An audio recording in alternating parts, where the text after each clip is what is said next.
Je suis Pierre Chapeau, chargé de mission chez Agria Grand Est, et donc je vais animer cet atelier avec différents intervenants tout au long de l'atelier.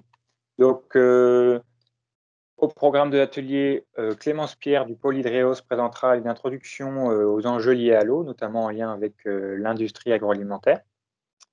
Puis Olivier Fabre et moi-même présenterons l'étude qui est en cours, ainsi que un aperçu des résultats de l'enquête qui a été réalisée auprès des entreprises de la région Grand Est.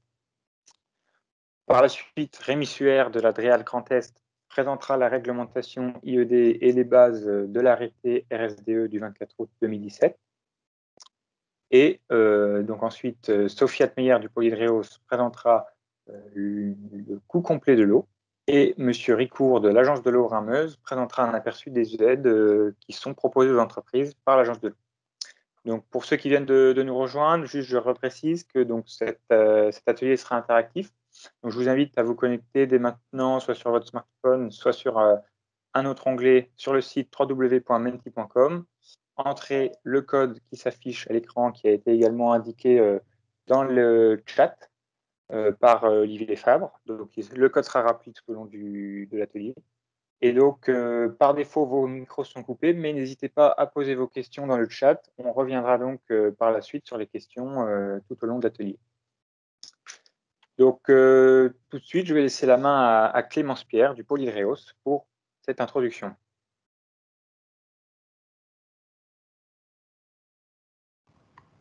Bonjour à tous. Est-ce que vous m'entendez bien? Oui. Ouais. Merci.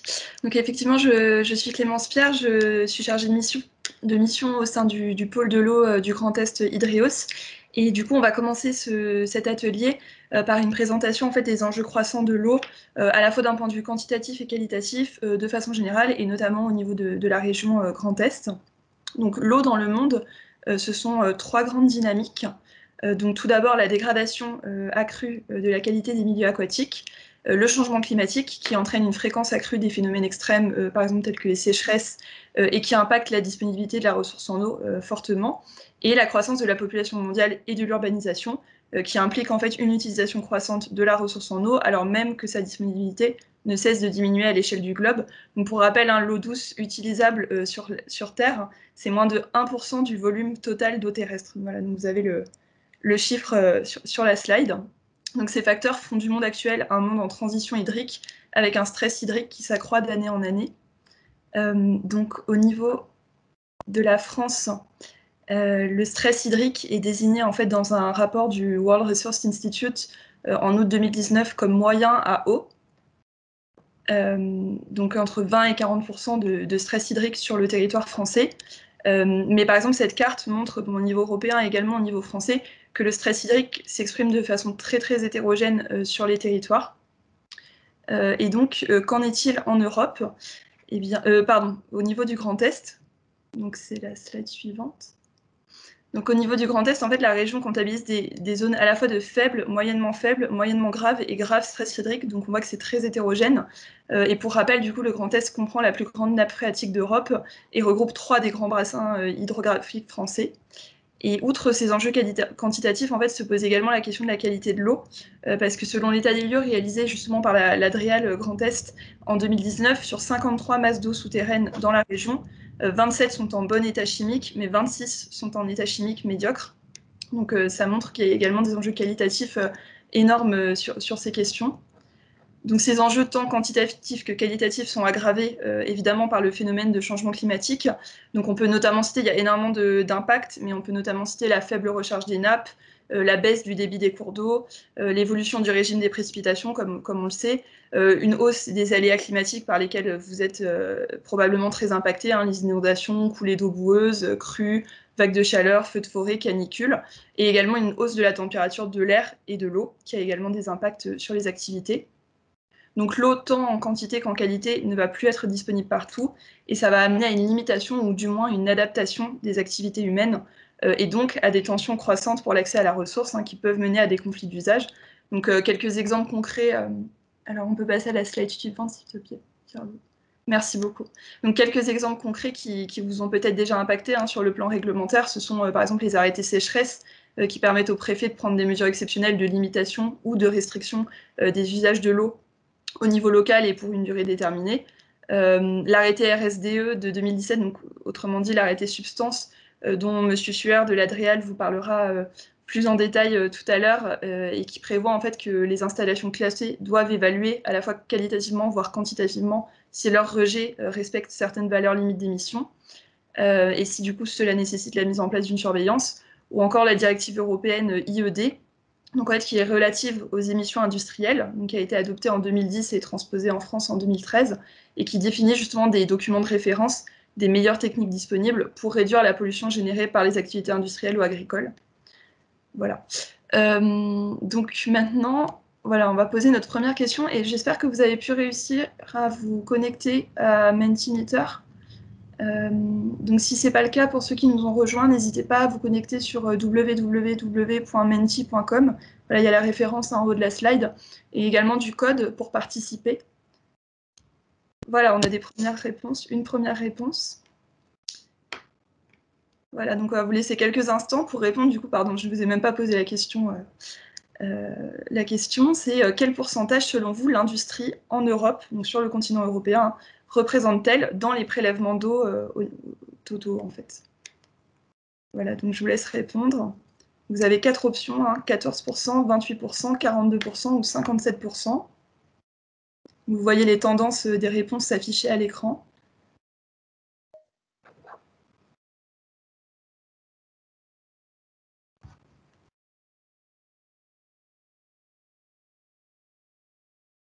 Voilà, donc pour ceux qui n'avaient pas eu l'occasion de se connecter, n'hésitez pas à vous connecter, c'est interactif, surtout le long du webinaire, on va vous poser quelques questions pour avoir vos réponses ou votre ressenti, donc n'hésitez pas à vous connecter sur menti.com et utiliser le code qui est indiqué en haut de cette slide pour répondre aux questions. Donc, je vais afficher la réponse, Clémence. Oui, merci. Voilà, donc la réponse est 57%. Effectivement, sur le continent européen, l'industrie, de façon générale, représente 57% des prélèvements en eau. Voilà, donc vous avez la proportion ici par rapport également à l'agriculture et aux municipalités. Voilà, donc c'est une proportion qui est assez importante, notamment par rapport à d'autres continents. Et du coup, quelle part pour l'industrie agroalimentaire dans ces prélèvements? Donc en France, on peut changer de... Merci. En France, en 2013, l'industrie agroalimentaire se classait 3e parmi tous les secteurs de l'industrie, justement en termes de prélèvement d'eau douce, avec près de 250 millions de mètres cubes prélevés chaque année. Donc voilà, c'est souligné sur la slide, voilà, les industries agroalimentaires arrivaient en 3e position. Et par exemple, en fait, on estime qu'un litre de lait traité nécessite 1,5 litre d'eau pour être justement produit, et que 20 litres d'eau sont nécessaires à la production d'1 kilo de salade en sachet. Donc c'est des chiffres assez impressionnants. Et outre cette importante consommation en eau, l'industrie agroalimentaire a également un rôle important dans son rejet, parce que par exemple 20% des eaux résiduaires de l'industrie française sont rejetées par l'industrie agroalimentaire, et du coup génèrent évidemment à leur sortie des flux de pollution, parce que de façon générale, on estime que seuls 4% des eaux usées sont traitées avant leur rejet. Voilà, donc il y a un vrai enjeu également concernant les rejets sur ces questions. Donc tant sur le plan qualitatif que quantitatif, l'eau représente un enjeu majeur pour l'industrie agroalimentaire, qui a donc un rôle à jouer dans la protection de la ressource et de l'environnement. Voilà, je vous remercie. Merci Clémence pour cette présentation introductive. Et donc, ce qu'il faut savoir, c'est donc cet atelier, il est organisé dans le cadre d'une étude plus large, co-réalisée par Hydreos, Agria Grand Est et cofinancée par l'Agence de l'eau Rameuse. Donc, je vais laisser Olivier Fabre vous présenter les tenants et aboutissants de cette étude. Merci Pierre-Loup. Donc bonjour à tous. Donc Olivier Fabre. Donc, je suis responsable du pôle technique et pôle ressources au sein de l'Agria Grand Est. Cette étude a pour objet de à la fois avoir une vision de la situation du secteur agroalimentaire dans son ensemble sur la région. Elle va également permettre d'analyser les comportements des entreprises vis-à-vis de leurs usages en eau, d'identifier les bonnes pratiques, et a pour vocation de diffuser ces bonnes pratiques et les technologies potentielles d'intérêt auprès des entreprises. pour mener à bien cette action, on va faire appel à vous, industriels, puisqu'on l'a fait pour vous et avec vous. C'est pour ça que lors du mois de janvier, on a fait une première enquête en ligne auquel vous avez été nombreux à participer. Et on vous en remercie d'ailleurs, pour mieux comprendre votre positionnement, vos pratiques, votre intérêt sur la thématique. Puis à partir de mars jusqu'à août, on ira diagnostiquer des entreprises qui se sont portées volontaires pour mieux comprendre vraiment les usages, mais de manière beaucoup plus fine qu'à partir d'un questionnaire Internet. Et enfin, sur la partie septembre à décembre, nous réaliserons à la fois les supports de sensibilisation et également nous organiserons d'autres ateliers thématiques pour pouvoir vous éclairer sur des aspects soit techniques, soit réglementaires, soit méthodologiques qui peuvent vous aider à appréhender l'eau dans l'industrie agroalimentaire afin de soit réduire les impacts, soit réduire le prélèvement de la ressource. Alors cette étude se fait en partenariat très proche avec à la fois le pôle Hydreos, le pôle de compétitivité de l'eau, qui a pour mission d'accroître les performances du tissu économique local dans les métiers de l'eau, mais également avec le soutien financier et méthodologique de l'agence de l'eau Rennes, bien sûr, sans qui cette étude ne pourrait pas être réalisée, qui a, elle, pour mission de mettre en place les politiques nationales relatives à l'eau, mais surtout de contribuer à réduire les pollutions de l'eau et de protéger la ressource.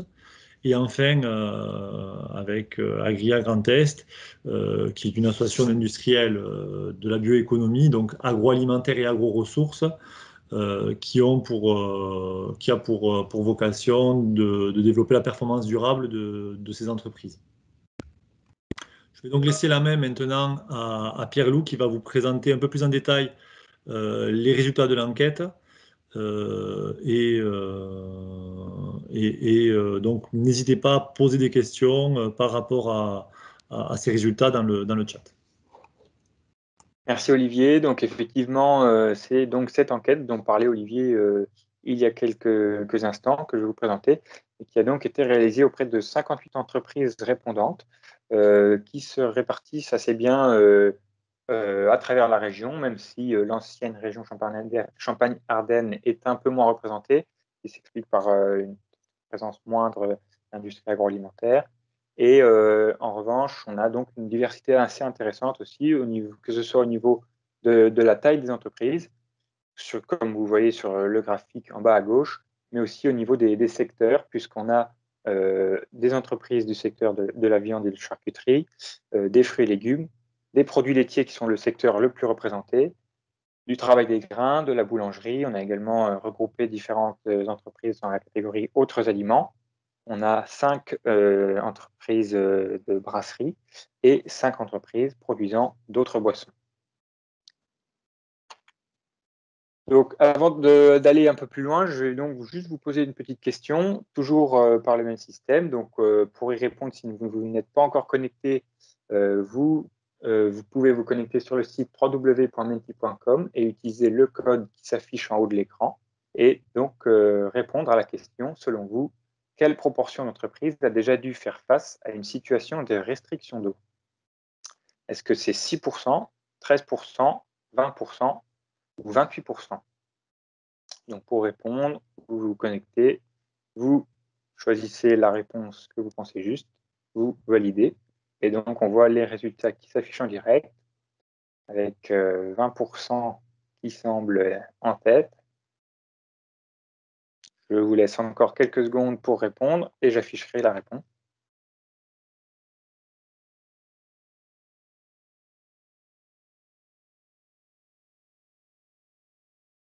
Donc, merci pour vos réponses. Donc, d'après vous, 20% des entreprises ont déjà dû faire face à une situation de restriction d'eau, donc pour la plupart d'entre vous, alors qu'en réalité, c'est 28%. Effectivement, on a dans les entreprises répondantes, 28% des entreprises qui ont déjà dû faire face à une situation de restriction d'eau, et on en a 12% qui ont déjà dû faire face à une situation de mise en demeure pour une question d'effluent. Donc, on voit vraiment bien qu'il y a des risques des situations de tension, des risques liés à l'eau, que ce soit à la fois au niveau de la quantité, avec des problèmes de restriction, donc des problèmes au niveau de la consommation d'eau, mais aussi au niveau de la qualité, puisqu'au niveau des rejets, on a aussi possibilité des risques de mise en demeure si on ne respecte pas la réglementation en vigueur. Donc à présent, je vais vous présenter un peu la façon dont les entreprises voient l'enjeu eau. Et donc, concernant l'importance qui est donnée au poste eau, on a donc les deux parties en vert sur le graphique en haut. Donc ça représente 80% des entreprises répondantes qui ont indiqué qu'elles considéraient le poste eau comme important ou très important. Donc c'est vraiment intéressant de voir ce chiffre aussi élevé, puisque donc pour cet échantillon d'entreprise, on a vraiment dépassé le stade de la sensibilisation. Elles ont compris que l'eau était un enjeu quasiment stratégique, hein, on va le voir juste après. En revanche, ce qu'il faut noter toutefois, c'est que ce chiffre est probablement un peu biaisé par le fait que les entreprises répondantes sont probablement celles qui sont déjà le plus sensibilisées à l'eau ou celles pour lesquelles l'eau est vraiment un enjeu important, puisque on peut imaginer que les entreprises pour lesquelles l'eau n'est pas un enjeu ont moins répondu au questionnaire. Donc, pourquoi elles considèrent l'eau comme un enjeu important? Donc, si on regarde le bas de la slide, c'est donc les raisons principales qui ont été indiquées par les entreprises. Donc, notamment parce que l'eau est une matière première, également parce qu'il faut préserver une ressource naturelle dans une démarche environnementale. Aussi, il a été indiqué que l'eau était un garant de la sécurité sanitaire et que sa qualité était nécessaire à la production. Et puis, secondairement, ce qui est apparu également, c'est les volets économiques, la sécurité d'approvisionnement, la réglementation, l'importance d'une gestion sur le long terme, la multiplicité des usages et le caractère indispensable de l'eau. Donc, on voit vraiment que l'eau est perçue comme un enjeu stratégique par ces entreprises répondantes.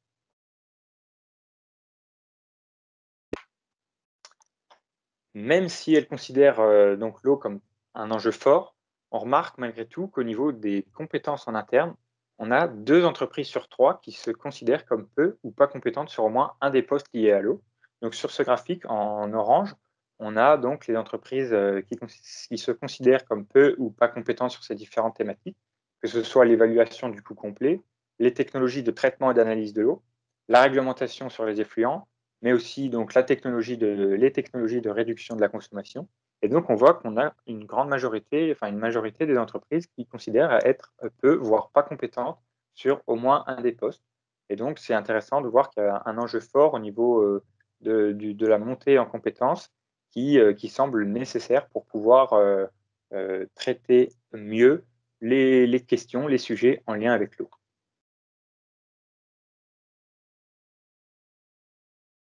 Concernant les volumes et usages, la maturité au niveau des volumes et usages, donc déjà, ce qui est important de noter, c'est la grande diversité des usages de l'eau. Donc, à la question quels sont les usages de l'eau au sein de votre entreprise, on a voilà, ces réponses. Donc voilà, si je prends par exemple le tour aéro-réfrigérante, on a donc 17 des 58 entreprises répondantes qui ont une tour aéro-réfrigérante. 49 entreprises sur 58 qui utilisent l'eau pour le nettoyage d'équipements. Donc, on a quand même une grande diversité d'usages et c'est important de voir également qu'il y a un léger biais dans les réponses aussi, puisque si je prends par exemple l'hygiène du personnel, on n'a que 45 entreprises sur 58 qui ont indiqué qu'elles utilisaient l'eau pour l'hygiène du personnel. Or, toute entreprise est censée avoir des sanitaires pour le personnel et donc un usage de l'eau associé à l'hygiène du personnel. On a donc là un sujet également au niveau de l'identification de l'ensemble des usages de l'eau par les entreprises qui est nécessaire pour prendre globalement le sujet. Malgré ça, on a tout de même 88% des entreprises répondantes qui connaissent leur volume d'eau annuel, leur volume de consommé d'eau annuel. Et il faut savoir que parmi les 12% restants, c'est principalement des très petites entreprises qui n'ont pas forcément la possibilité de suivre leur consommation. Concernant les investissements réalisés, on a 38% des entreprises répondantes qui ont réalisé dans les 3 ans ou prévu dans les 2 ans un investissement pour mieux suivre la consommation.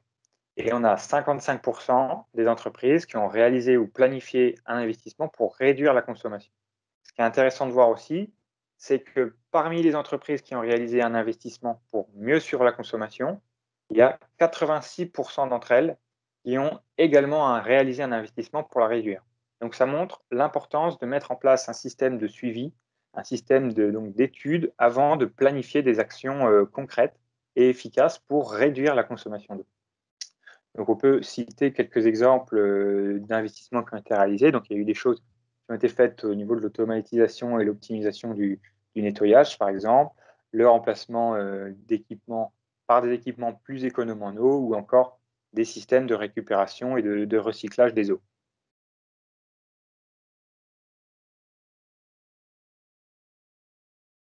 Concernant le coût de l'eau, 84% des entreprises répondantes connaissent le coût annuel de leur consommation et 71% des entreprises répondantes considèrent être en mesure d'estimer le coût complet de l'eau. Mais pourtant, ce qui est important de voir ici, c'est que parmi les entreprises qui ont renseigné des données chiffrées, il y en a 73% qui ont indiqué une valeur identique pour le coût de la consommation et pour le coût complet de l'eau. Alors qu'en fait, vous allez voir tout à l'heure, lors de la présentation de Sophie Altmeyer, qui présentera le coût complet de l'eau, qui ne se limite pas du tout au coût de la consommation. Donc, on a là une confusion entre ces deux choses-là, et donc une sous-estimation forte du coût global de l'eau par les entreprises. On a donc un enjeu de compétences également pour mieux évaluer les coûts associés à l'eau au sein des entreprises.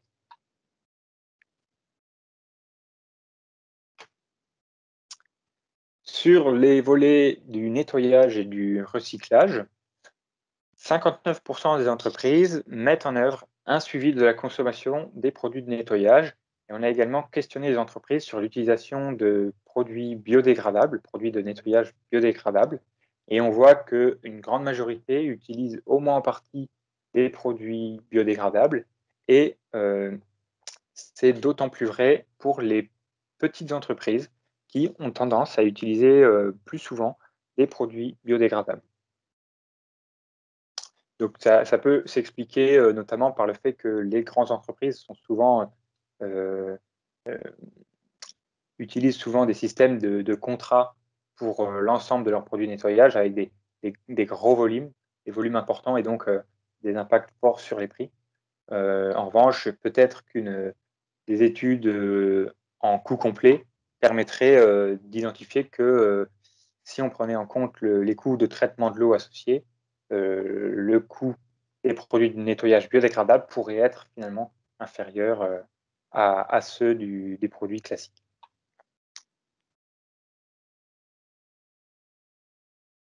Concernant les solutions de réutilisation de l'eau, on a 44% des entreprises qui mettent en œuvre une solution de recyclage ou de réutilisation de l'eau avec principalement des solutions de recyclage interne. Donc, 23 entreprises mettent en œuvre une solution de recyclage interne d'eau de procédé. 6 mettent en œuvre une solution de recyclage d'eau traitée et une seulement recycle les eaux pluviales.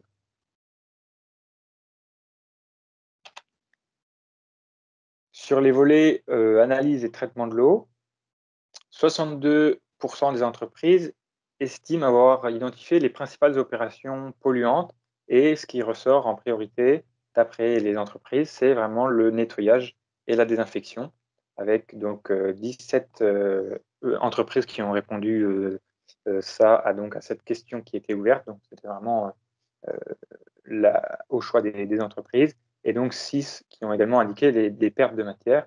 Donc voilà les deux entreprises qui sont considérées comme les plus polluantes par les entreprises.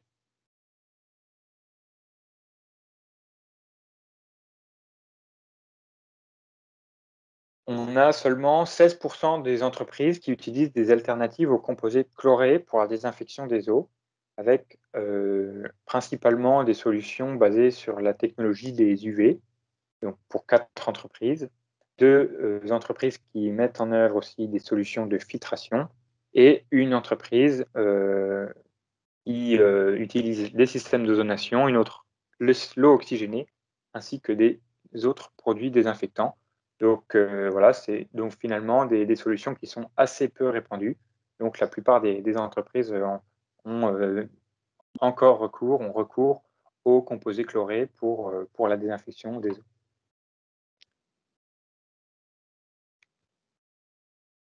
« 66% des entreprises analysent la qualité de leurs effluents et parmi elles, on en a 50% qui le font à une fréquence quotidienne. Et parmi les paramètres mesurés, la DCO est mesurée dans 100% des cas. Le pH est également mesuré dans la majorité des cas. Et puis ensuite, on a également les quantités d'effluents, le phosphore, la DBO, qui sont mesurés dans à peu près 70% des cas. Et puis secondairement, donc parfois les matières en suspension, l'azote ou encore d'autres paramètres variables selon les entreprises et selon la réglementation, selon ce qu'exige la réglementation.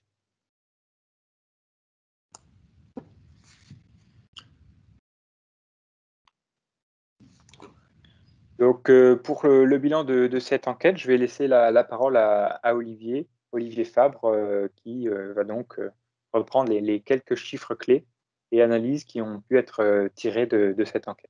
Donc, si on doit faire un bilan de cette enquête, ce qui est intéressant de noter, c'est le fait que la filière est plutôt dans une démarche positive. En effet, on voit qu'il y a une forte sensibilisation des entreprises, c'est même plus qu'une sensibilisation, c'est que les entreprises ont clairement conscience que l'eau est un enjeu, puisqu'elles considèrent à 80% que l'eau est un enjeu important ou très important. On voit que ça se traduit également par des faits, puisque 9 sur 10 suivent leur consommation annuelle en volume d'eau. Donc on n'est pas simplement dans de la bonne volonté. Et on voit également qu'il y a déjà des investissements pour 40% d'entre elles qui ont été réalisés pour mieux suivre et mieux maîtriser leur consommation. Ce qui génère derrière, pour 60% d'entre elles, un investissement qui est soit planifié, soit réalisé sur la réduction des consommations, notamment sur l'amélioration des NEP ou la mise en place de nettoyage en place. Donc, on voit bien qu'il y a une démarche qui s'est lancée en amélioration continue sur un peu une route de mine avec un principe d'amélioration continue qui est en cours sur l'aspect à la fois quantitatif mais également sur l'aspect qualitatif. Quand on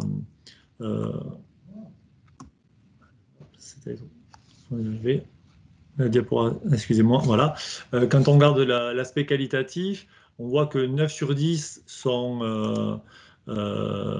considèrent que la qualité de l'eau entrante ou sortante est un enjeu important ou très important, que la moitié des entreprises réalisent un suivi de la consommation de leurs produits de nettoyage et font des analyses d'effluents. On voit que c'est pas neutre, puisque tout à l'heure Pierre-Loup présentait le fait que le poste nettoyage était considéré pour la plupart d'entre elles comme le poste le plus polluant, donc elles ont bien ciblé. Du coup, il y a associé à cette prise de conscience, on voit bien qu'il y a 9 entreprises sur 10 qui essayent de substituer des produits chimiques à des produits biodégradables, au moins en partie. Et que 6 entreprises sur 10 ont réalisé ou planifié un investissement pour mieux traiter l'eau, soit en amont, soit en aval de leur process. Cependant, cette dynamique, elle est... Pierre-Loup, s'il te plaît, si tu peux avancer, parce qu'en fait, ça ne veut pas. Tac. Cependant, cette dynamique, ce cercle vertueux, pour se perpétuer, demande de toujours être plus exigeant et plus compétent. Et c'est là où on voit qu'on commence à avoir de la limite. On a commencé à travailler sur la consommation et sur les postes les plus simples de la consommation, c'est-à-dire déjà apprendre à connaître et à compter, à mesurer. Ensuite, travailler sur les postes évidents de réduction. Idem pour la partie charge polluante, charge directe. Donc, on commence à avoir des premiers effets de réduction de consommation, de baisse de la pollution. Mais pour aller chercher les gains complémentaires ou supplémentaires, cela demande d'avoir une analyse un peu plus pointue. Et là, on voit bien qu'au niveau des entreprises, il y a des difficultés de compétences, puisque 7 entreprises sur 10, mais en tout cas, les personnes qui sont en charge de ces éléments répondent à 70% qu'elles ne se considèrent pas ou peu compétentes sur au moins des postes liés à l'eau. On voit la même proportion qui ne connaît pas ce qu'est le coût complet de l'eau, donc du coup ne peut pas valoriser concrètement les investissements associés au poste eau, puisque vont minimiser les impacts de l'eau. Du coup, ce manque de compétences apparaît comme un frein dans la poursuite de la dynamique positive observée. Et c'est en ce sens où l'enjeu de cette action est important, puisqu'il a pour vocation à essayer d'accompagner les entreprises à augmenter leur niveau de compétences et pour l'agence à détecter également les leviers pour améliorer à la fois la gestion de la ressource, le niveau de prélèvement, mais également la qualité. Donc voilà, on voit bien que l'enjeu est une problématique problématique et un enjeu important pour la filière agroalimentaire, qui a une volonté d'y travailler dessus, mais qu'il y a encore besoin de progresser, et notamment pour divers aspects, à la fois compétences, simplification, réglementation et soutien technologique. On a eu dans le chat tout à l'heure une question. On nous demandait si, parce qu'on n'avait pas évoqué la directive IED, qui est applicable depuis le début de l'année. Donc, celle-ci vous sera présentée tout à l'heure durant la présentation par Monsieur Suer. Et il était également demandé si Agria proposait des aides sur le sujet. Alors, dans le cadre de l'étude, on ne propose pas d'aide, en tout cas, Agria ne propose pas d'aide financière en tant que telle. On peut aider à les détecter, mais c'est plutôt auprès de l'agence de l'eau, et là, ça sera M. Ricourt qui présentera tout à l'heure les aides potentielles que vous pouvez bénéficier pour travailler sur ces sujets-là. Donc n'hésitez pas à compléter la question si jamais je n'y ai pas répondu correctement ou pas suffisamment. Je vais laisser la parole ensuite à Sophie Altmeyer, qui va vous présenter le coût complet de l'eau. Olivier, c'est justement c'est Rémi Suer là, qui va prendre la parole et qui va justement présenter donc répondre à les l'IED. aspects réglementaires, notamment en lien avec la réglementation IED et l'arrêté substance RSDE. Donc c'est parfait. Ok, merci Pierre-Loup, merci Olivier. Du coup, effectivement, je vais vous parler rapidement de la réglementation qui s'applique pour les rejets des installations agroalimentaires qui sont classées ICPE, donc installations classées pour l'environnement.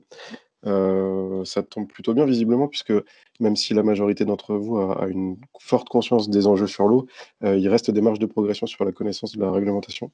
Donc on va pouvoir regarder ça rapidement et puis surtout répondre à vos questions sur le sujet. Alors moi je répondrai pas sur les aides qui sont attribuables, hein. Je laisserai évidemment Philippe Ricourt pour l'agence de l'eau vous faire un petit topo sur les aides auxquelles vous pouvez prétendre. Par contre, on va regarder un petit peu comment ça se passe au niveau de la réglementation. Alors, on peut passer tout de suite à la diapo suivante.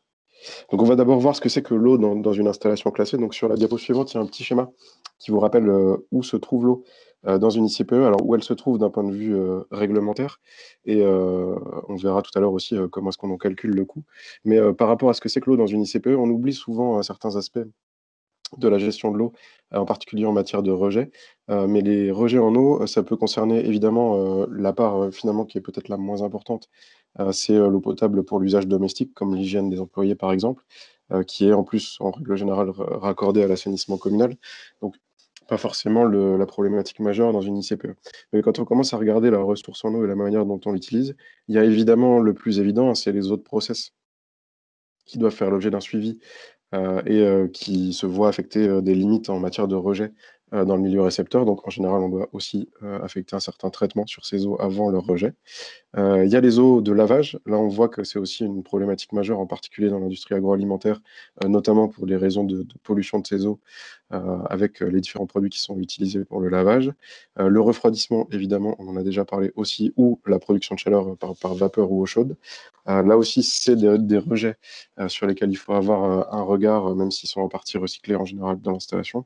Et puis, celle qu'on oublie assez souvent, mais qui a aussi une importance d'un point de vue réglementaire, c'est les eaux pluviales, qui doivent là aussi, en fonction de la zone sur laquelle on va les collecter sur l'installation, si c'est une zone où circulent par exemple des véhicules qui peuvent transporter des produits dangereux, ou une zone où on a un process qui est générateur de rejets, par exemple dans l'atmosphère, qui sont potentiellement contaminants, il va falloir affecter là aussi une surveillance et un traitement à ces eaux avant leur rejet dans le milieu naturel.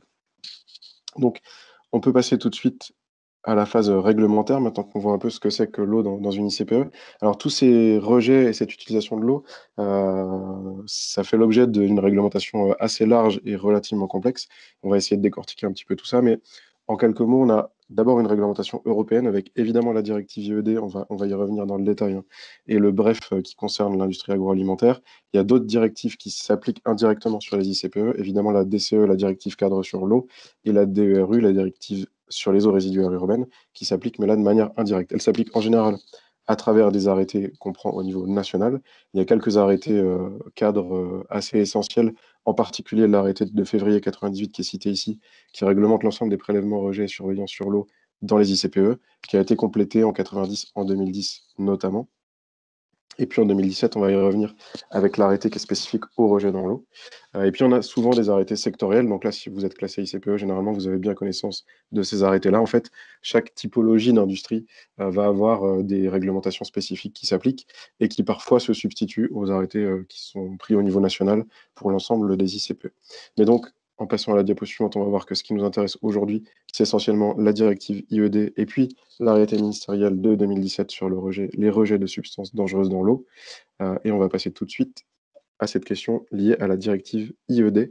Alors, je ne vous refais pas toute l'histoire de ce que c'est que la directive IED ou tout le détail du bref FDM, on va voir ce que ça veut dire, qui s'applique sur les industries agroalimentaires, mais on va voir l'essentiel, les dates clés et puis la manière dont ça s'applique. Et puis surtout, je vous invite à poser des questions sur ce sujet-là pour qu'on puisse répondre le plus précisément possible aux interrogations que vous avez vis-à-vis de cette directive et de la manière dont elle s'applique à vos installations. Donc, sur la première slide sur la directive IED, juste un rappel, hein, c'est une directive qui découle d'une première directive européenne qui date des années 90, la directive IPPC. Sans rentrer dans les acronymes anglo-saxons, IED, c'est la directive sur les émissions industrielles. Et en fait, la directive IED, elle est venue renforcer cette première directive IPPC, notamment en imposant de manière contraignante l'application sur les installations concernées des meilleures techniques disponibles et la limitation des émissions associées à ces industries. En fait, le principe de la directive IED, c'est que pour chaque secteur industriel concerné, elle va fixer à l'échelle européenne un socle minimal de techniques disponibles qu'on devra mettre en œuvre pour protéger l'environnement et sont associés à ces techniques-là des niveaux d'émissions maximum dans l'eau, dans l'air, etc., qu'il faudra là aussi respecter sur son installation classée.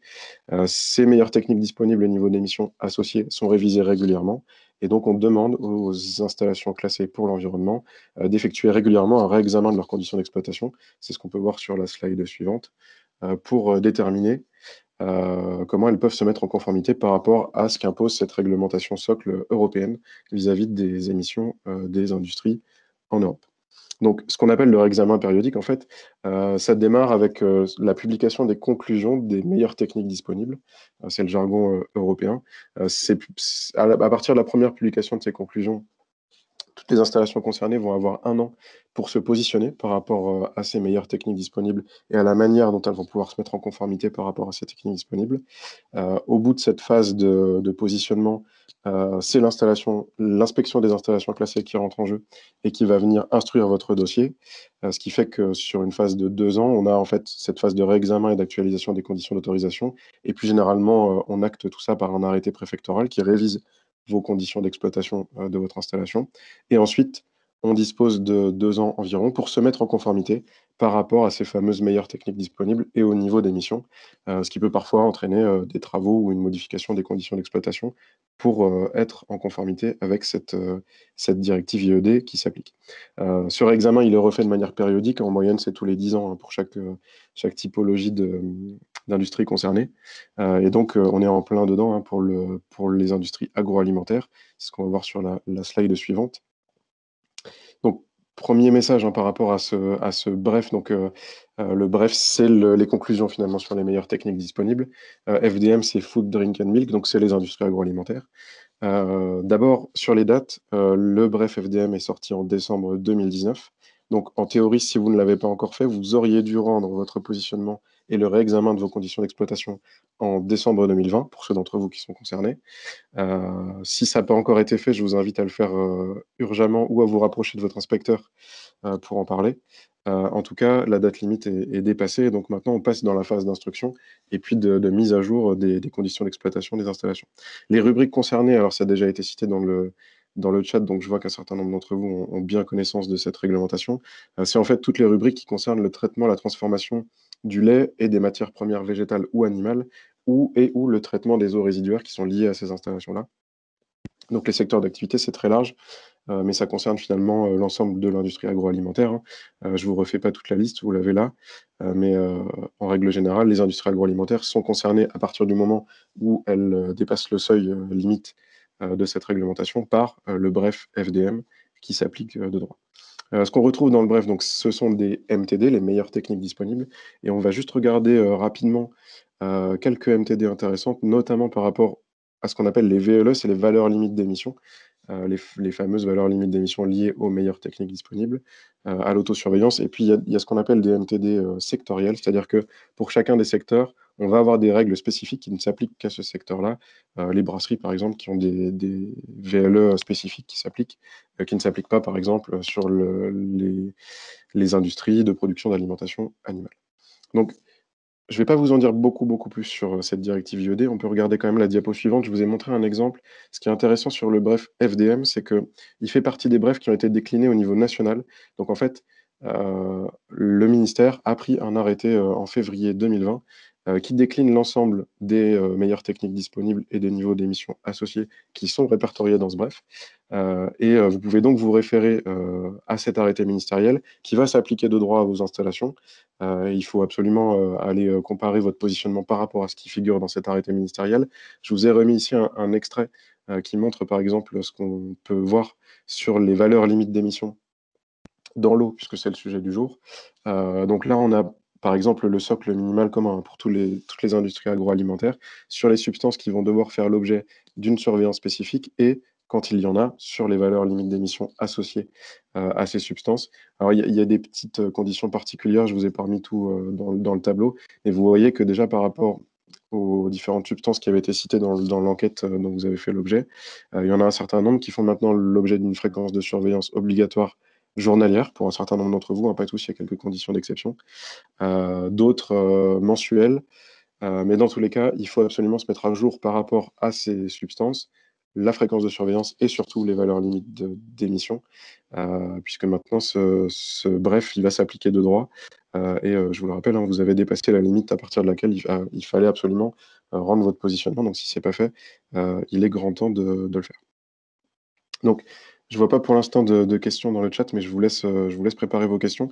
On va regarder en attendant ce que dit la réglementation française sur les rejets de substances dangereuses dans l'eau.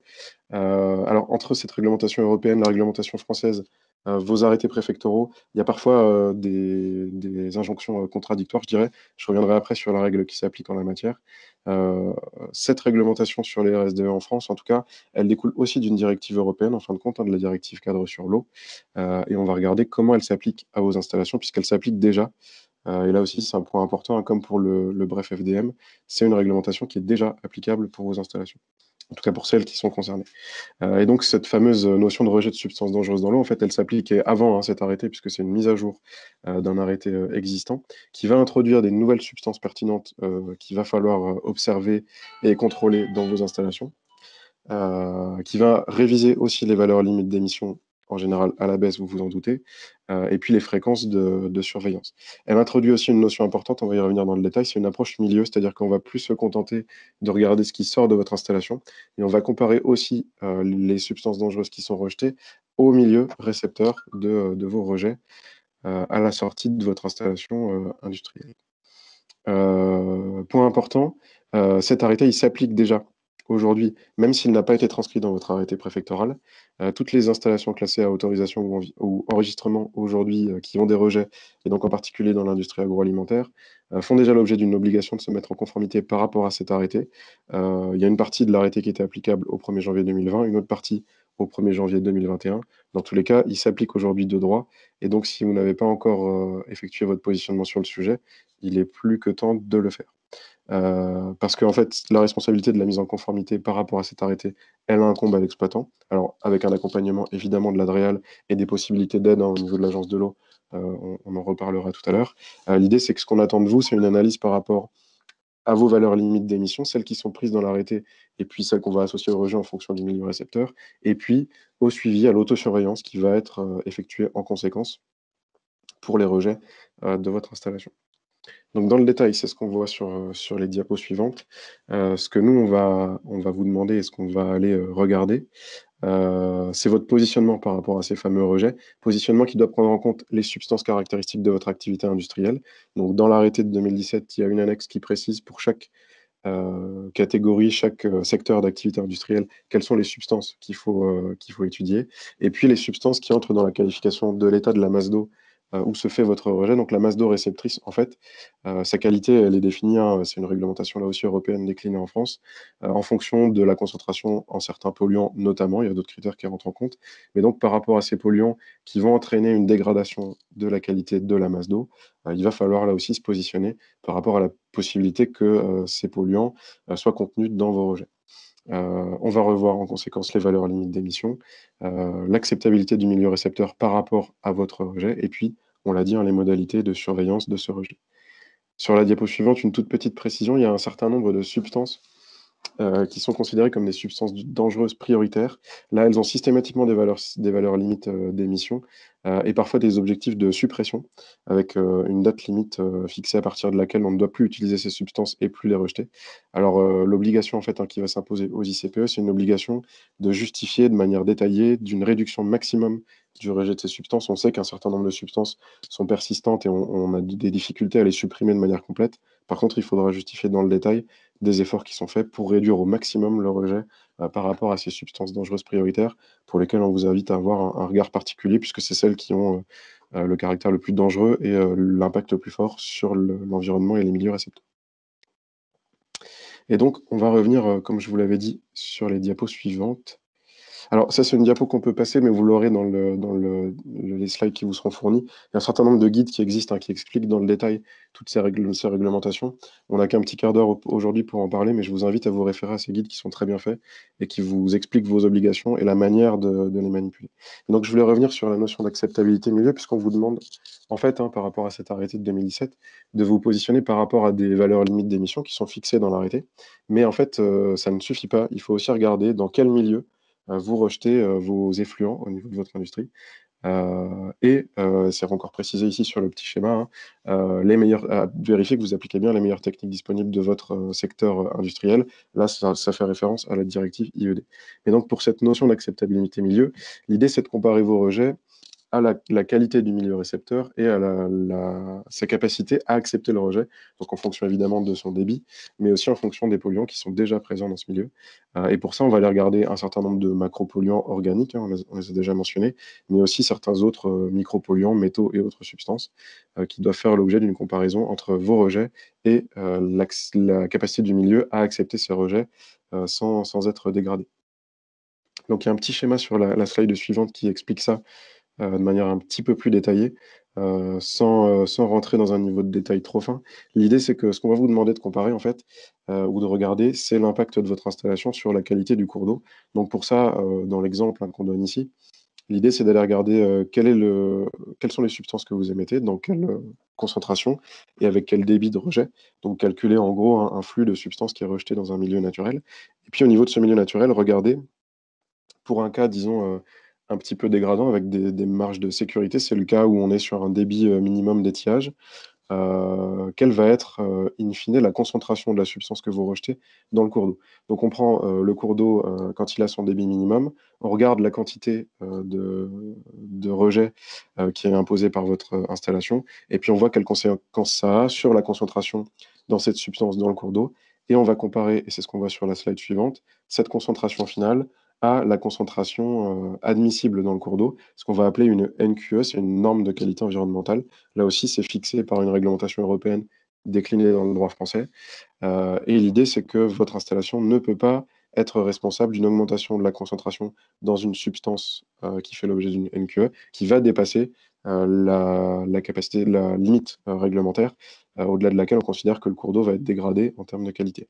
Donc, ça, c'est une notion assez importante. L'idée, c'est que lorsqu'on est dans des cas simples où la concentration dans le cours d'eau va être inférieure à 10% de la limite autorisée, on va pouvoir acter assez rapidement votre positionnement et puis se contenter des VLE qui sont applicables dans l'arrêté ministériel. Si on s'approche de cette valeur limite admissible dans le cours d'eau, à partir de laquelle on considère que le cours d'eau est dégradé, là, il va falloir regarder dans le détail les méthodes disponibles pour réguler vos rejets, pour diminuer les quantités de rejets, voire engager des mesures plus importantes pour traiter les rejets avant, les effluents avant rejet, pour s'assurer qu'on reste dans le cadre strict de cette réglementation et des limites admissibles pour le milieu récepteur. Donc ça, c'est assez important, c'est pas quelque chose de trivial. Et donc, on a mis à disposition, en collaboration avec l'Agence de l'eau, l'Adréal et l'Agence de l'eau, un petit outil qui vous permet de faire ce calcul, qui est disponible sur le site de l'Adréal. Vous aurez le lien à la fin de la présentation. Cet outil vous permettant de rentrer vos informations par rapport à vos rejets, le débit du rejet et puis les concentrations dans ce rejet, et puis de le comparer aux caractéristiques du cours d'eau dans lequel se fait ce rejet, pour valider qu'en termes d'acceptabilité du milieu récepteur, on est bien dans les clous de la réglementation. Cet outil, vous l'avez sur le site de l'Adréal. L'idée, c'est que nous, c'est l'outil qu'on utilise en fait pour analyser votre positionnement par rapport à vos rejets.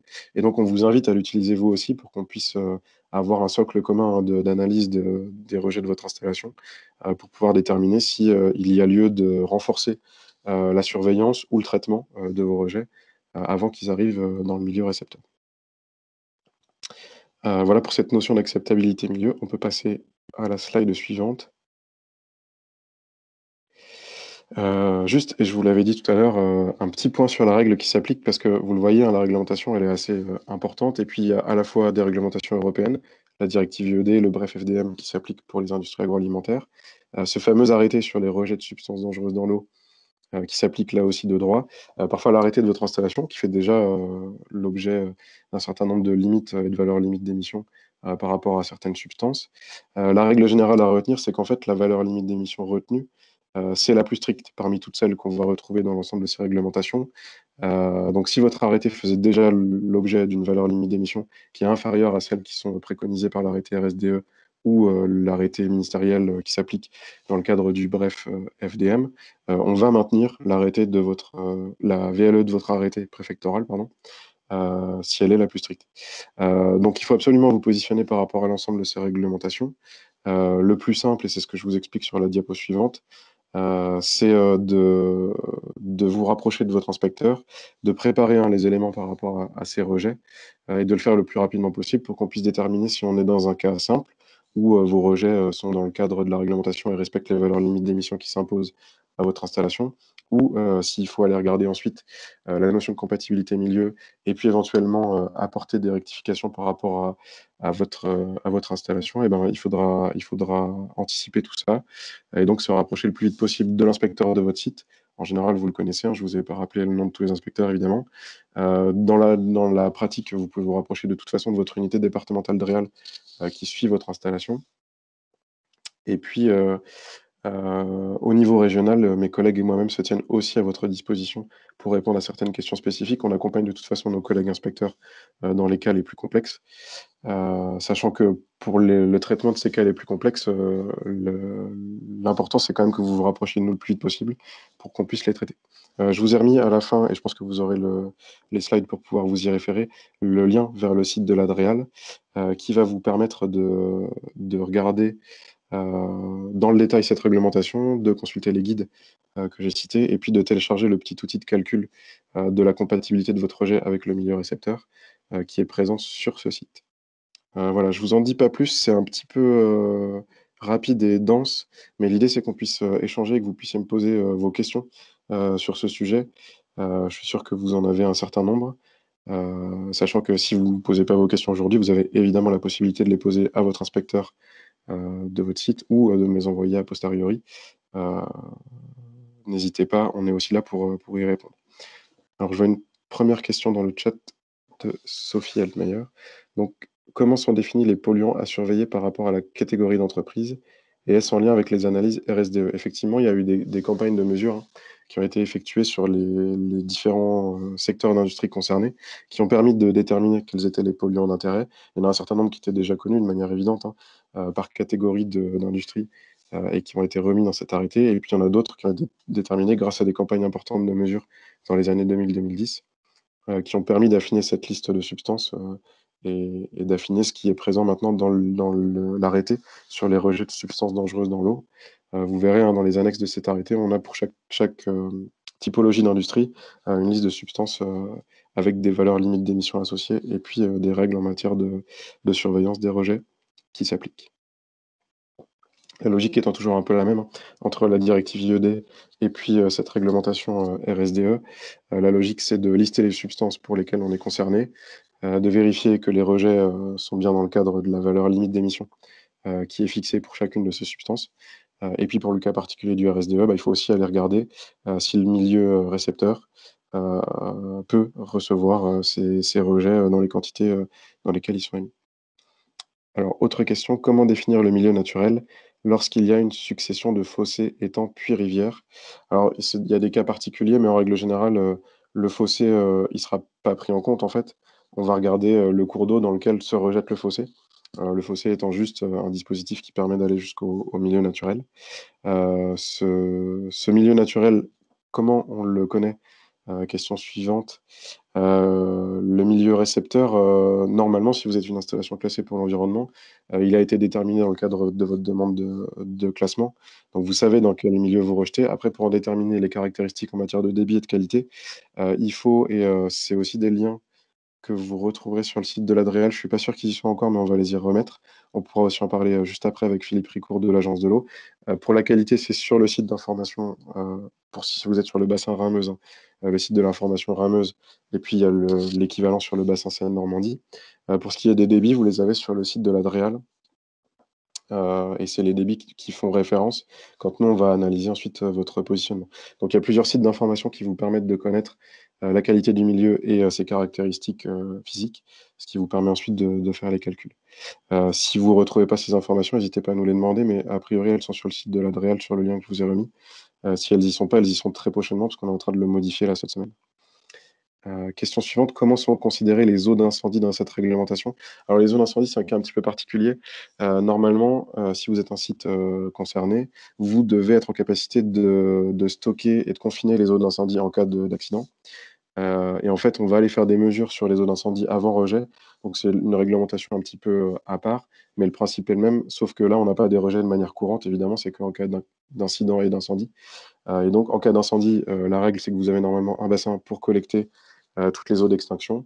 Ce bassin, il doit être confiné. Ensuite, on fait des analyses sur la qualité d'eau de ce bassin et en fonction des résultats des analyses, là, on décide si on peut rejeter directement ces eaux dans le milieu récepteur ou s'il faut les faire traiter, par exemple, sur une installation de traitement de déchets. C'est un cas un peu extrême, mais ça peut arriver en fonction de la nature des produits ou de l'installation qui a brûlé. Voilà, c'est un cas un petit peu à part, mais la partie eau incendie, vous la retrouverez plutôt dans l'arrêté de 1998 qui détaille bien tout ce qui doit être fait en la matière. Je vérifie que j'ai pas raté une question. Je crois pas, n'hésitez pas à préciser ou à reposer votre question si j'y ai pas répondu de manière claire. Merci Rémi, effectivement. Ah, alors, il y a une question qui vient de se rajouter. Alors, s'il n'existe pas de technique viable économiquement pour respecter les seuils demandés de rejet. Ça, c'est une question un petit peu complexe, il va falloir le regarder dans le détail. Là-dessus, on distinguera la directive IED, l'application de la directive IED, de l'application de l'arrêté RSDE.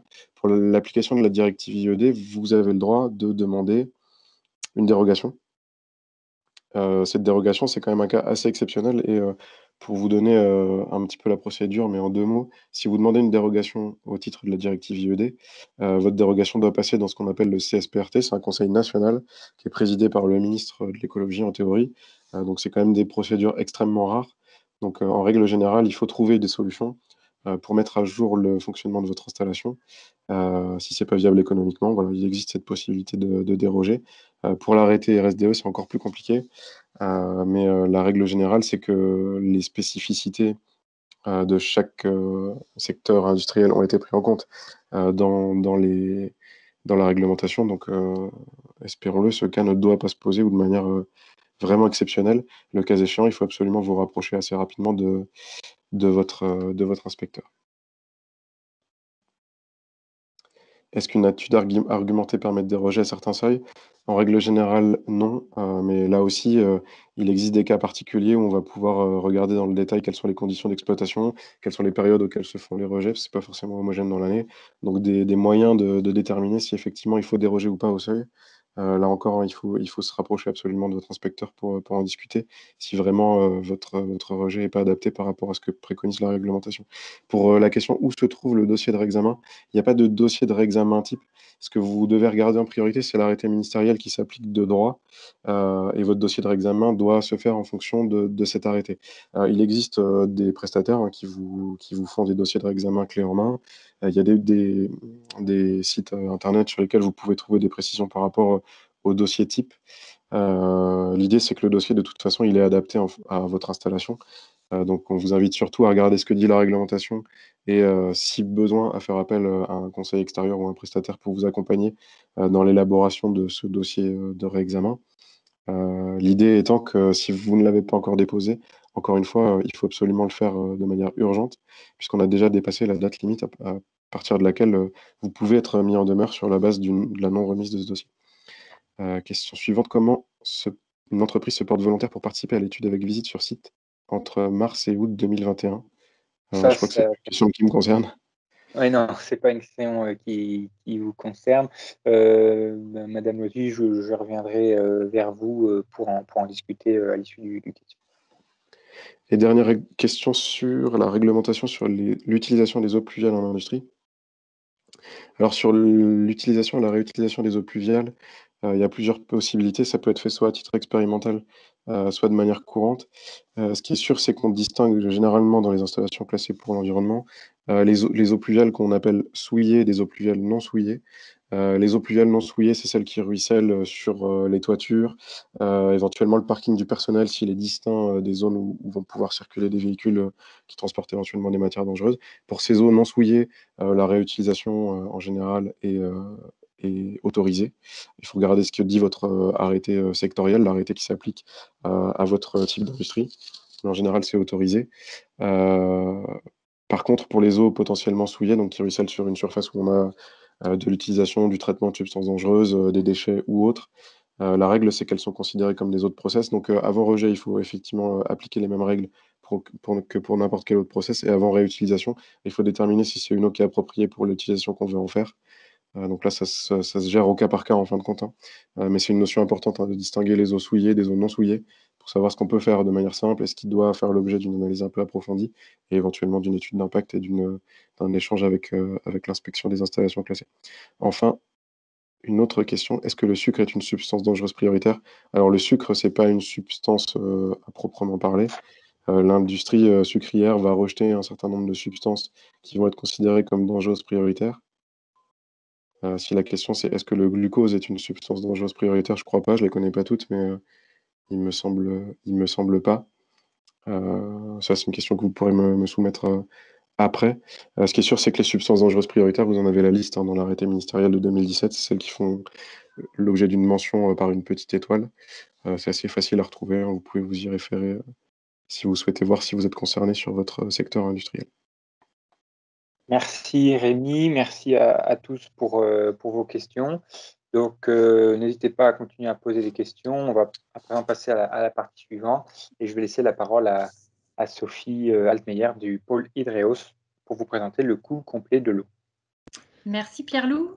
Et juste pour répondre aussi à la question comment on se porte entreprise volontaire, il suffit d'envoyer un petit message à Gria, ils vous intégreront dans les entreprises volontaires. Et donc pour ma part, je suis Sophie Altmeyer, responsable technique au sein du pôle de l'eau Hydreos. Et je vais vous parler du calcul du coût complet de l'eau. Alors on en a déjà parlé, hein, Pierre-Loup, Olivier en ont déjà parlé. Le coût complet est pas toujours, enfin le coût de l'eau est pas toujours estimé de manière complète, hein, ce qui entraîne qu'on peut avoir du mal à prouver la rentabilité d'une installation qui a été mise en place, soit pour économiser l'eau, soit pour avoir un meilleur traitement de l'eau. Et ce coût qui est sous-estimé ne permet pas d'avoir des retours sur investissement potentiellement intéressants. Donc, voilà, oui, merci. Donc, je ne vais pas revenir sur l'utilisation de l'eau dans l'industrie. Hein. Le schéma de Rémi Sueur était très bien fait et montrait en fait que l'eau dans l'industrie, il y en a besoin à différents postes, que ce soit donc pour la matière première, pour le nettoyage, pour les échanges thermiques, ou bien pour servir de transport, soit pour les matières premières, soit pour les déchets.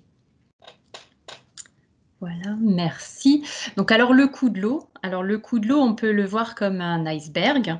Alors, sur la partie immergée de l'iceberg, on va avoir déjà le premier point qui est le coût matière.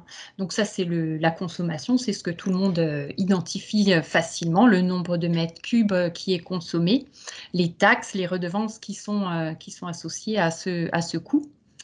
Et puis, donc, si on regarde un peu plus largement, mais toujours dans les coûts directs qui sont liés à l'eau, on a aussi tous les coûts qui vont servir pour approvisionner, pour apporter l'eau sur le site, pour produire l'eau avec la qualité dont on a besoin pour se servir dans les installations, et puis également en sortie pour traiter les différentes eaux usées, voire pour faire du recyclage sur les installations. Donc, sur ces différents postes, il va y avoir différents coûts qui sont associés. Il y a l'investissement au départ. Il y a aussi pendant toute la durée de vie le fonctionnement, que ce soit le personnel qui va devoir s'occuper de ces installations, l'énergie nécessaire ou encore les réactifs qu'il faudra mettre en œuvre, et également l'aspect maintenance sur toute la durée de vie. Donc ça, c'est les coûts directs. Donc ça représente ce qu'on voit bien. Et puis, si on va plus loin, donc il y a aussi toute la partie qu'on ne voit pas, tous ces coûts indirects. Et je vais essayer de vous en faire un peu un portrait pour que vous voyez que finalement, il y a encore plein d'autres choses qui sont associées à la gestion de l'eau et qui peuvent impacter l'entreprise. Donc, il y a déjà le premier point qu'on peut regarder ensemble, c'est la performance industrielle, parce qu'un problème lié à l'eau sur une installation, ça peut entraîner des baisses de productivité, ça peut entraîner des coûts de non-qualité, et on va voir tout de suite deux exemples de coûts qui peuvent être associés. Alors, le premier exemple, c'est l'entreprise Agnos, qui est une entreprise qui travaille sur la production de produits de nettoyage et de désinfection et qui a eu une problématique en novembre 2019 avec la détection de bactéries dans des lots de produits qui avaient pour objectif de désinfecter les surfaces et le matériel médical. Donc, il y a eu déjà un arrêt immédiat de la production. L'entreprise a été fermée et a dû aussi rappeler 2 ans de l'eau qui avait été vendue partout dans le monde. Et puis, il y a eu, donc à partir du 4 novembre, la fermeture de l'entreprise avec une décontamination totale. L'origine de l'eau a été identifiée comme liée au réseau d'eau l'origine du problème, liée au réseau d'eau de l'usine. Et 3 semaines après l'arrêt, il y a eu une réouverture d'abord partielle et qui a été totale 3 mois après l'incident. Donc, on voit bien qu'il y a des coûts très, très importants liés à cette contamination qui a eu lieu dans le réseau. Et un autre exemple. Donc, un exemple là qui est dans l'industrie pétrolière, Notre-Dame de Gravenchon. Donc, c'est une entreprise de raffinage avec une problématique qui a été identifiée de légionnelle suite à aux analyses qui ont été réalisées sur les tours aéro-réfrigérantes du site. Il y a 2 tours sur lesquelles la quantité de légionnel était aux alentours de 3 millions d'UFC par litre, alors que la norme se situe à 10 000, la réglementation à 10 000. Donc il y a eu d'abord une tentative pour faire des traitements chocs de désinfection sur ces tours, avec du chlore à forte concentration et la mise en œuvre de biodispersants, qui n'ont pas permis de régler le problème. Donc, le 23 janvier et le 28 janvier, les 2 tours ont été successivement arrêtés par un arrêté préfectoral avec obligation de vidange, nettoyage et désinfection des tours et également une vérification des 23 autres tours présentes sur le site. La durée de l'arrêt a été de 16 jours et les tours ont redémarré le 18 février de cette année-là. Et ce qui est intéressant dans cet exemple, c'est qu'ils ont chiffré les coûts qui étaient liés à... Ouais, c'est bon, on peut mettre la question. Ils ont, les coûts qui étaient liés à cet arrêt ont été chiffrés et ont été diffusés. Et du coup, une petite question pour vous. Quel est, selon vous, l'ordre de grandeur des coûts qui ont été induits par cet incident? Donc, je vous laisse quelques temps pour estimer.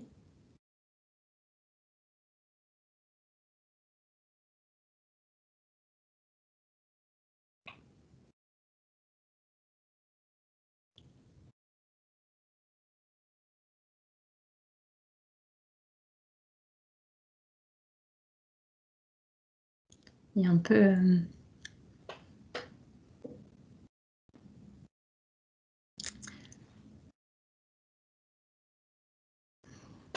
Donc, vous estimez bien, dans la majorité d'entre vous, les 10 personnes qui ont estimé à 10 millions d'euros, on est effectivement dans cet ordre de grandeur de coût, avec un coût qui est à 9 millions d'euros. Si on regarde, le coût des opérations de nettoyage et de désinfection des 2 tours était aux alentours d'1 million d'euros, et la perte de revenus d'exploitation s'est élevée à 7,9 millions d'euros.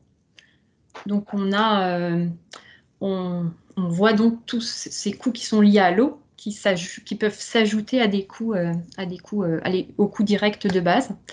Donc si on poursuit, donc l'impact suivant de la gestion de l'eau, ça peut être lié à des risques. Alors une mauvaise gestion de l'eau ou une gestion de l'eau qui n'est pas optimale, ça peut entraîner des risques sanitaires, des risques environnementaux, des risques juridiques et également, en lien avec tous ces risques, une possibilité de dégradation de l'image de l'entreprise. Et des exemples également. On a l'exemple de la société Lactalis qui a eu des problèmes sur sa station d'épuration, qui n'avait pas de bassin de rétention et qui, pendant une dizaine de jours, a relargué, a déversé du lactose brut dans la Seiche qui est un affluent de la Vilaine en Bretagne, et plusieurs milliers de poissons, c'est déjà pas mal, plusieurs milliers de poissons ont été retrouvés asphyxiés à la surface. Donc des impacts importants pour l'entreprise, avec déjà une remise à niveau des installations pour répondre à la réglementation et être et ne plus créer de risque environnemental, une condamnation à 250 000 € d'amende pour cette pollution, et puis un impact négatif sur l'image qui n'est pas chiffré, mais qui n'est pas négligeable. Et l'exemple suivant... Donc là, on est sur les risques sanitaires, avec de nouveau un impact de tours aéro-réfrigérantes sur la société Stora Enso. Donc Stora Enso, c'est un papetier qui est basé pour cette usine en Belgique, et qui autour de l'usine, dans la région, il y a eu une épidémie de légionellose qui a fait 32 victimes, dont 2 personnes qui sont décédées de cette maladie. L'enquête qui a été menée a montré que la problématique venait de la tour aéro-réfrigérante qui était liée à la centrale électrique du site, tour aéro-réfrigérante qui avait été mise en service en 2010. La tour a été arrêtée en juin et remise en service une vingtaine de jours après. Donc on a ici un impact financier, mais également un impact moral qui est important. l'enquête judiciaire est toujours en cours. Et puis, c'est également un coup dur pour l'image de l'entreprise. Voilà, donc après, la gestion de l'eau, la gestion environnementale, c'est s'adapter toujours au changement avec des autorisations, des réglementations qui peuvent évoluer. On l'a vu, les brefs, la réglementation IED, il faut s'adapter en continu. Et puis, c'est des réglementations qui deviennent peut-être plus restrictives, liées à l'adaptation aussi au changement climatique. Donc, pour s'adapter aux pénuries d'eau, pour s'adapter aux risques d'inondation.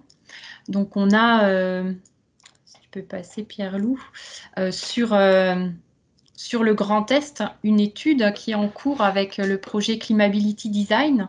Donc, c'est un projet pour limiter l'impact du réchauffement climatique sur les entreprises, un projet européen. Et il y a eu une évaluation qui a été faite sur l'impact en Alsace et dans le Grand Est, avec ici quelques exemples. Donc, au niveau de la sécheresse, il y a par exemple une scierie dans les Vosges qui ne pouvait plus être desservie par l'eau de sa commune pour ses problèmes, sa réserve incendie. Donc, il a dû mettre en place tout un réseau de tuyaux et de réservoirs pour faire face en cas d'un éventuel incendie. Et il y a des impacts qui sont liés à l'augmentation de la température de l'eau. Il est parfois nécessaire pour l'utiliser dans les applications, dans les process, de la refroidir en amont. Et puis, il y a aussi des impacts sur la production de matières premières, avec par exemple en 2018 des impacts qui ont été constatés sur le maïs, par exemple, qui avait une qualité nutritive inférieure, ou des baisses de rendement sur la production de lait.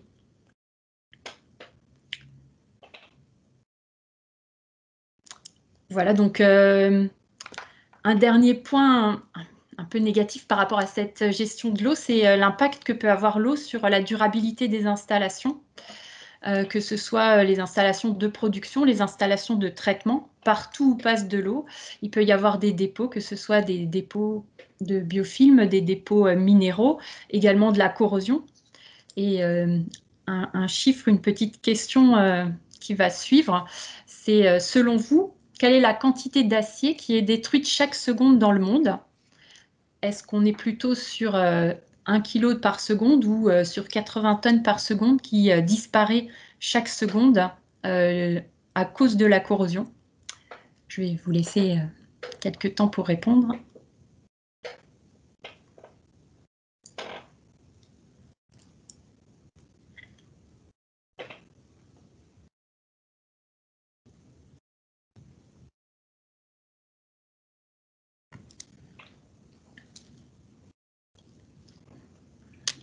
Donc, vous êtes fort, c'est sûr. Donc, c'est effectivement 5 tonnes d'acier qui disparaît chaque seconde en lien avec la corrosion. Si on passe à la diapo suivante, on voit que le coût annuel qui est lié à la corrosion, donc je n'ai pas trouvé les chiffres au niveau mondial ou au niveau français, mais au niveau des États-Unis, c'est estimé à 17,6 milliards de dollars le coût lié à la corrosion. Et dans ces 17,6 milliards de dollars, si on regarde l'industrie agroalimentaire, ça représente un peu plus d'1 milliard de dollars de coûts en lien avec cette corrosion. Donc on est... Oui, c'est bon, Pierre-Loup, merci. Et voilà, donc on a effectivement tous ces coûts indirects qui sont plutôt des coûts négatifs, qui entraînent des surcoûts. On a également aussi une gestion de l'eau, si elle est bien faite, qui peut aussi améliorer des coûts positifs avec la valorisation de l'image de l'entreprise, parce que ça va entraîner une adhésion des clients, parce qu'aussi un projet global sur l'usine qui permet d'améliorer, soit de diminuer les consommations, soit d'améliorer cette qualité. C'est aussi des collaborateurs qui peuvent être intégrés dans ces projets et motivés par ce sujet. Et puis, si on regarde la diapo suivante, dans l'industrie agroalimentaire, vous avez aussi des consommateurs qui sont de plus en plus éco-responsables.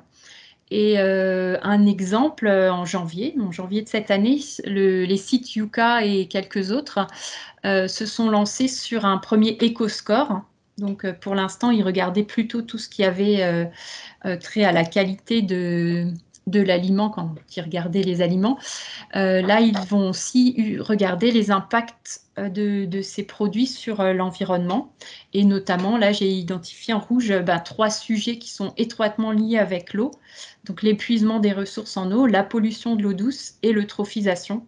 Donc, un intérêt accru d'être éco-responsable et d'aller dans le sens de l'amélioration de la qualité de l'eau.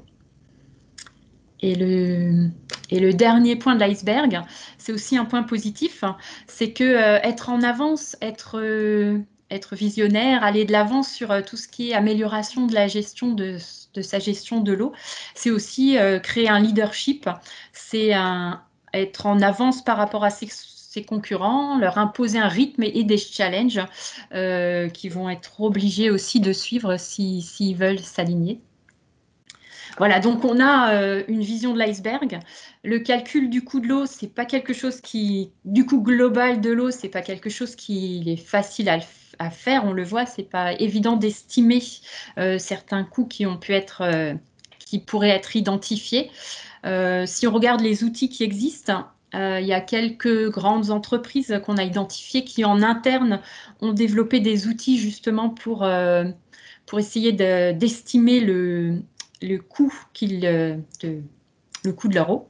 Et puis, il y a aussi Veolia, donc qui a un outil qui permet de diviser ce coût en trois grands points. Donc, les coûts directs, comme on l'a vu, les coûts indirects, et puis les coûts qui sont liés au risque, en regardant pour chaque risque la probabilité qu'il arrive et le coût en euros que ça impacte, l'impact en coût que ça créerait.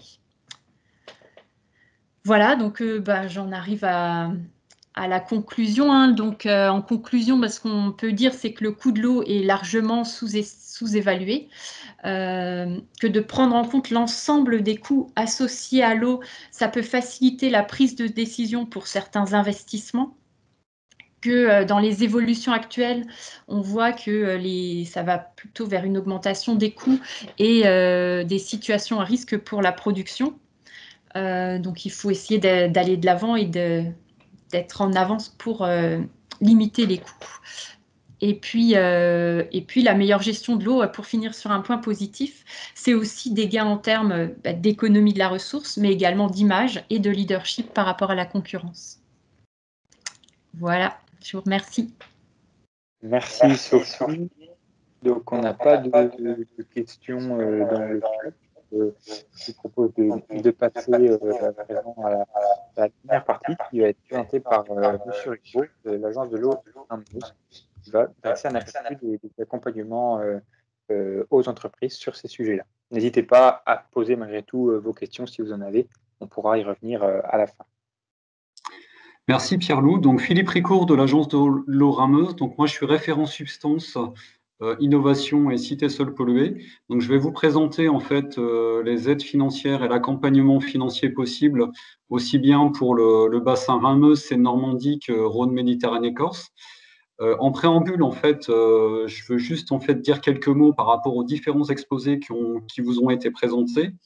Je pense qu'en fait, on a bien compris que au-delà effectivement, il y a un réglementaire à respecter. Donc ça, c'est indéniable, hein, que ça soit au niveau de l'IED, de l'arrêté substance. Au-delà de ça, en fait, l'étude menée avec Agria et Hydreos, le fil conducteur déjà, c'était de vous permettre, à l'issue de cette étude, donc qui va se dérouler sur toute l'année 2021, de pouvoir en fait vous positionner par rapport en fait au minimum, au réglementaire, voir si dans quelle mesure vous pouvez aller au-delà, comment vraiment vous accompagner, parce qu'on voit bien qu'en fait la pression est grandissante, que ça soit à l'entrée de l'usine en termes d'approvisionnement en eau ou en sortie de l'usine au niveau des rejets. On en a parlé à plusieurs reprises, les questions de sécheresse, de débit d'étiage, etc. Donc ça, c'est un contexte qui ne va pas s'améliorer dans les années à venir avec l'évolution climatique. Donc, c'est important, effectivement, comme le disait en fait Sophie Alpenière, d'avoir un coup d'avance, parce que là, on est vraiment sur des questions au-delà de questions de coût et de rentabilité. Hein. Il y a une question qui avait été posée en fait sur le technico-économie possible, mais je pense qu'on est au-delà de ça, parce que là, on est vraiment sur des enjeux stratégiques, en particulier dans le domaine agroalimentaire, parce que si on n'a plus de ressources en eau disponibles, on a évoqué à un moment les arrêtés sécheresse, donc qui conduisent parfois à demander à réduire les quantités d'eau utilisées dans l'usine. Donc, les industriels ont tout intérêt à avoir vraiment une réflexion en amont pour vraiment optimiser les usages de l'eau en quantité et puis du coup en rejet. Donc, se tourner au maximum vers des technologies propres, des recyclages. Et tout ça, effectivement, quand on met en perspective par rapport au coût complet de l'eau qui vient d'être exposé, ça prend une toute autre dimension. Et pour cela, en fait, il y a justement, ça tombe bien, un accompagnement financier des agences de l'eau. Donc, on peut passer à la slide, à la diapo 2. Donc, nos aides, en fait. Nous, on travaille en étroit lien avec la qualité des cours d'eau. Donc, en fait, il y a deux axes principaux. Donc, qui est le premier, c'est l'atteinte du bon état des eaux. Donc, notamment sur le volet pollution toxique.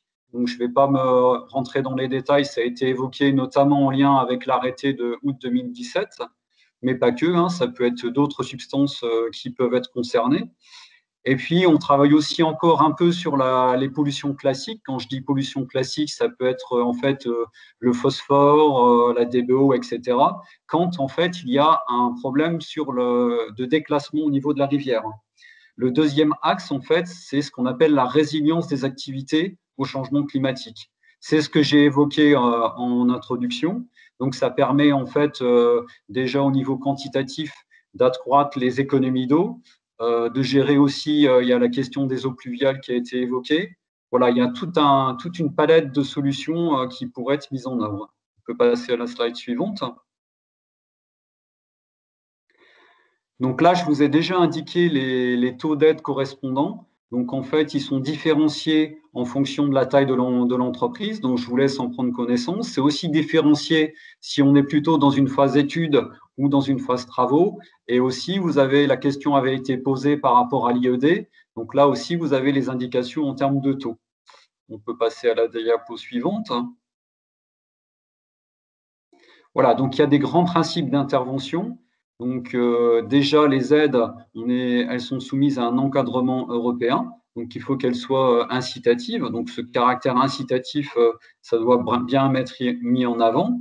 On n'apporte pas d'aide quand il y a une mise en demeure, hormis pour les études. Et puis il y a quelques points complémentaires. Je vous laisse en prendre connaissance. Si par la suite vous avez des questions, n'hésitez pas à les poser dans le chat, en fait. On peut passer à la diapo suivante. Donc, en fait, une aide, ce n'est pas uniquement un taux, parce que souvent, on s'arrête au taux d'aide, mais en fait, l'aide, c'est le résultat en fait, d'un montant retenu sur lequel on applique effectivement ce taux d'aide. Donc, le montant retenu, il résulte de quoi? En fait, l'industriel nous présente son projet avec un montant de travaux ou un montant d'études. Donc, derrière ça, en fait, il y a ce qu'on appelle un montant éligible. Par exemple, tu peux avoir des montants de référence, des prix plafonds, des coûts plafonds. Et donc voilà, c'est la résultante de tout ça aboutit à une aide en fait. On peut passer à la diapo suivante. Là, vous avez un petit schéma en fait qui récapitule en fait les différentes typologies d'aides sur lesquelles on peut intervenir. C'est pas limitatif, c'est juste pour illustrer sur la base de quelques exemples avec cette petite illustration. Donc, j'ai évoqué les technologies propres. On a parlé aussi des économies d'eau. Le stockage, ça a été évoqué à un moment aussi dans le chat. On a parlé des stockages d'eau incendie. Ça peut en faire partie. La gestion alternative des eaux pluviales, c'est aussi quelque chose sur lequel on peut intervenir. Évidemment, les ouvrages épuratoires, donc pour l'IED, c'est spécifique. Donc là, je vous invite, on vous donnera les coordonnées à vous rapprocher des services de l'agence pour voir au plus près comment on peut vous accompagner quand on est dans une configuration IED. Voilà, il y a aussi tout ce qui est dispositif de suivi et de contrôle. Hein, ça a été évoqué par notre collègue Rémi Suer de l'Adréal, en fait, effectivement, la première étape, c'est vraiment et on l'a dit à plusieurs reprises dans les exposés précédents, la première étape, c'est vraiment de savoir connaître, mettre des compteurs au niveau pour les consommations, et puis à la sortie du site, avoir un suivi et un contrôle de ces rejets. Donc ça, c'est des choses sur lesquelles on peut aussi apporter un accompagnement financier. On peut passer à la diapo suivante. Donc voilà, là vous avez en fait les contacts. Donc là c'est pour Rameuse. Donc là c'est un découpage géographique. Donc n'hésitez pas, vous avez les mails et les coordonnées téléphoniques. Sur la diapo suivante, en fait, vous avez l'équivalent pour le Seine-Normandie. Et sur la diapo suivante, pour la petite partie en fait, de RMC. Ah, je pense qu'on a loupé une diapo, c'était avant peut-être. Si on peut juste remonter à la diapo d'avant. Voilà. Non, c'est il doit manquer la partie pour. Alors, si vous êtes sur le bassin Rhône-Méditerranée-Corse, n'hésitez pas à nous contacter, on vous communiquera les coordonnées, il n'y a pas de souci. Et puis là, c'est juste, en fait, si vous voulez avoir un peu plus d'informations aussi au niveau des aides, un peu plus de détails, donc là, on vous mettra à disposition, en fait, la présentation. Donc là, vous avez en fait le lien vers les aides et puis aussi un petit onglet substance. Donc là, vous avez un récapitulatif en fait d'un ensemble d'informations sur les substances. Notamment, on a évoqué IED, mais aussi vous aurez des exemples en fait de choses qui peuvent être faites. Aussi bien, il y a ce qu'on appelle les études de branche. Donc ça, c'est des choses intéressantes. Ça donne déjà des pistes, ce sur quoi on peut s'orienter. Donc voilà, je pense qu'on a dû finir. Peut-être à l'heure. Regarde encore la diapo suivante. Voilà, je pense que voilà. Merci pour votre attention et si vous avez des questions, n'hésitez pas à les formuler dans le chat. Merci Philippe. Donc on arrive au bout de cet atelier. Donc voilà, je vais conclure et remercier tout le monde.